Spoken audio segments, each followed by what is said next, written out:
Hey everyone, and welcome back to another video. In today's video, I'll show you how to deactivate Instagram account without waiting for a week. Firstly, you need to open your Instagram app. On the bottom right corner, tap on profile icon. When you enter on your profile page, tap on three-lined icon on the top right corner. Then tap on settings and privacy.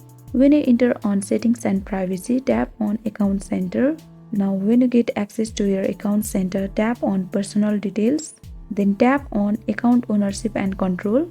After that, when you enter on account ownership and control, tap on deactivation or deletion. Tap on your Insta profile, and here you got the two options: deactivate account or delete account. Toggle on deactivate account. Deactivating the account is temporary, and it means that your profile will be hidden on Instagram until you reactivate it through account center or by logging in to your Instagram account. After that, tap on continue.